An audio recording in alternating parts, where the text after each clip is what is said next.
in this. I am going to present 5 pieces of evidence that the Gospel of Matthew was not written by one of the 12. Okay? I do have some notes here. So the claim that the Apostle Matthew or any eyewitness, it doesn't matter whether it's the Apostle Matthew or any other eyewitness, wrote the Gospel of Matthew, completely collapses under basic textual and historical scrutiny. Let me say this again, just for those in the back. The claim that the Apostle Matthew or any eyewitness wrote the Gospel of Matthew completely collapses under basic textual and historical scrutiny.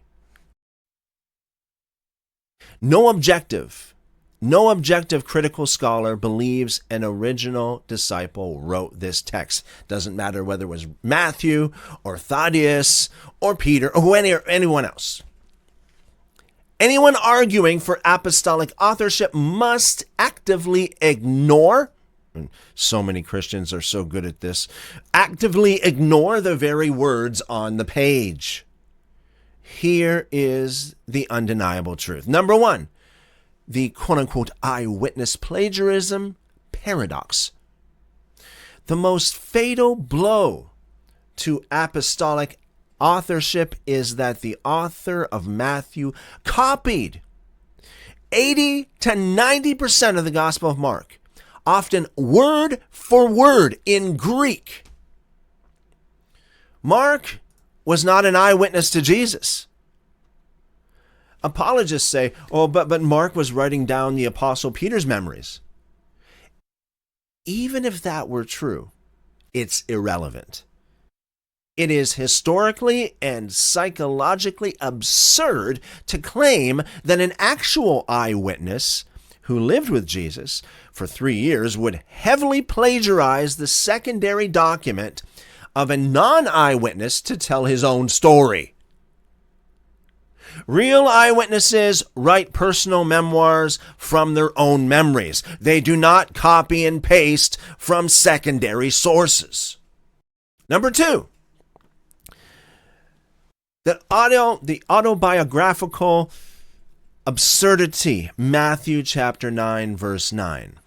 In Matthew chapter 9, verse 9, the author narrates the calling of Matthew, the tax collector, entirely in the third person. Quote, Jesus saw a man named Matthew, unquote. Oh, so apologists love to argue. They say, well, but ancient authors like Julius Caesar wrote in the third person. So that's true, but Caesar didn't plagiarize someone else's document to describe his own life. The author of Matthew literally copies this exact encounter, word for word, from Mark chapter 2, verse 14. No rational human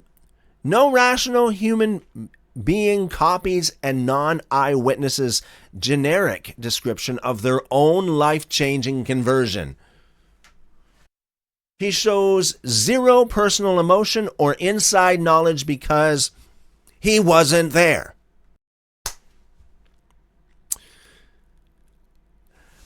Number 3, the Greek Septuagint smoking gun. Now here's another one. I submit to the court, Exhibit C. Number 3, as evidence that the Gospel of Matthew was not written by one of the 12 disciples, or any eyewitness for that matter. Number 3, the Greek Septuagint smoking gun. A first century Galilean tax collector would have natively spoken Aramaic, possessing only the functional, low-level street Greek needed to collect local tolls. However, the Gospel of Matthew is a highly polished literary Greek masterpiece.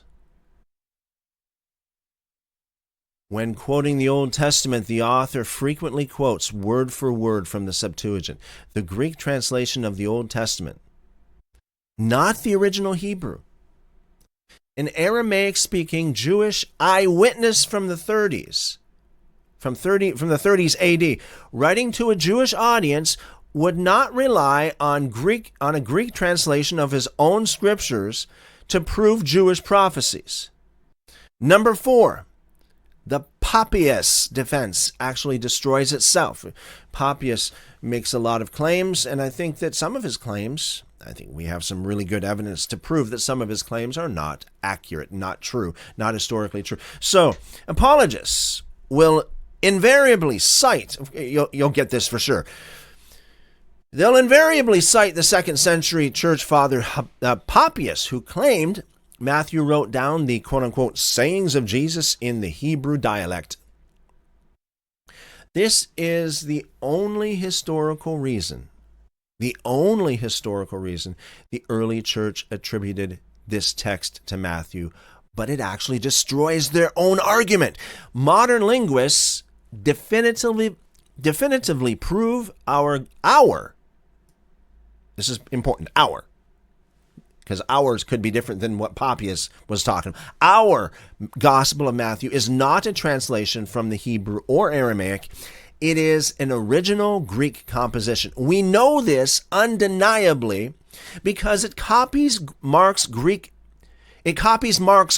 verbatim and relies on Greek wordplay that simply doesn't work in Hebrew. Furthermore, Matthew is a full narrative, not just a list of sayings. Whatever lost Hebrew document Papias was talking about, it wasn't the Gospel of Matthew in our Bibles today. Don't believe anybody who says, oh, but Matthew was originally written in Hebrew. Not our Gospel of Matthew wasn't.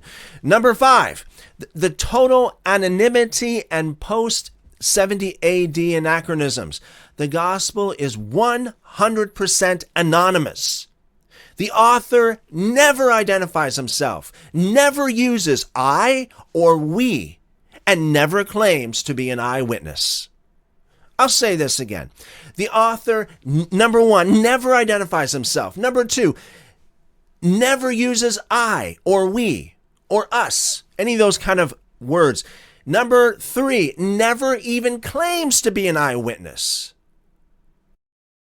The title, Gospel according to Matthew, was not a part of the original manuscript. It was added decades later.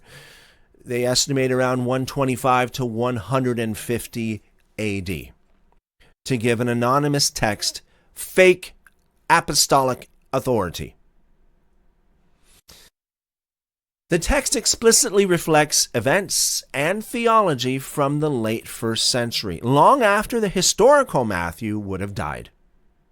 It heavily references the destruction of Jerusalem, of the Jerusalem temple, which happened in 70 AD, and uniquely uses the Greek word ekklesia, church, to describe highly developed structural tensions between Christians and the rabbinic synagogue system. This strictly belongs to the historical climate of the 80s and 90s AD. Conclusion: to believe that the Apostle Matthew, if that was indeed his name, wrote this book, you must believe that a natively Aramaic-speaking eyewitness wrote an anonymous Greek literary masterpiece decades after his own death, relied on a Greek translation of his own Bible, and actively chose to plagiarize a non-eyewitness to describe his own life-changing conversion. The text itself strictly forbids apostolic authorship.